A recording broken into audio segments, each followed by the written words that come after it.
Есектің арам болуы. Топан су басталғанда Нұх кемеге барлық жан-жануарды асығыс кіргізіп жатты. Есек кіріп келе жатқанда ібіліс оны арбап: «Есек, саған ерекше қасиет біткен, ешқашан досқа қиянат жасамайсың, мені топан суға қалдырмай өзіңмен бірге кемеге алып кір», деп жалынады. Есек келісті. Екеуі ішке ұмтылды. Есікке жақындағанда ібіліс: «Нұх мені кіргізбейді, құйрығыңа тығылып кірейін», деді. Есек: «Мақұл», деді. Ібіліс есектің құйрығынан ұстап алды да кері қарай сүйрей жөнелді. Есек шыдай алмай ақырып жіберді. Кемеден қалып кетермін деп шошып зәрін жібереді.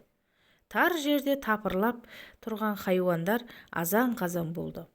Нұх есекке жекіп: «Кір ішке», деді. Есек кірейін десе сайтан құйрығынан тартып жібермеді. Ол төрт аяқтап тұрып қалды. Нұх екінші рет: «Ей малғұн, өткелді бөгемей кір ішке», дегенде есектен бұрын ібіліс лып беріп кемеге жайғасты. Нұх оны көріп: «Әй сайтан, шық, сені ешкім шақырған жоқ», деді. Ібіліс: «Әлгінде ғана кір малғұн деген өзің, малғұн менмін, әміріңмен кірдім», деді. Нұх сөзден жеңілген соң есекке қарап: «Көрген күнің қараң болар, жүрісің шабан болар, жегенің сабан болар, етің арам болар», депті. Осыдан бастап есектің еңбегі адал болғанмен еті арамға айналады. Оның әліге дейін өткелден өтерде суға зәр жіберетін жаман әдеті осы оқиғадан қалыпты.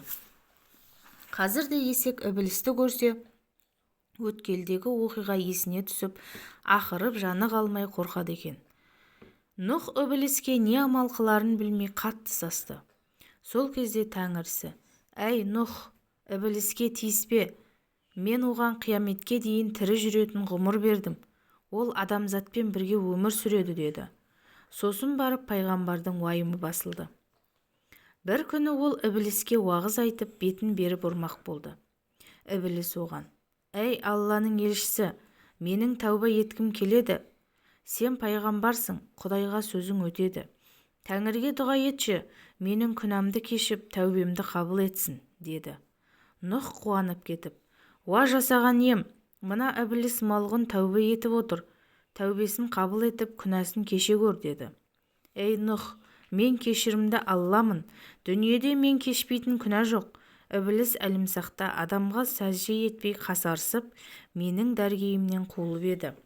Егер адам атаның мүрдесіне сәжде етіп, менің озалдағы әмірімді орындаса, барлық күнәсін кешемін», деді. Нұх сайтанға қарап: «Адамның мүрдесіне бір мәрте сәжде ете салсаң, Құдай күнәңді кешіреді», деп өтінді. Сонда ібіліс: «Мен адам атаға тірі кезінде сәжде етпеп едім, енді өлі денесіне сәжде етемін бе?» деп қарсы сұрақ қойды. Нұх сонда барып сайтандағы тәкаппар мінездің әлі сынбағанын түсінді.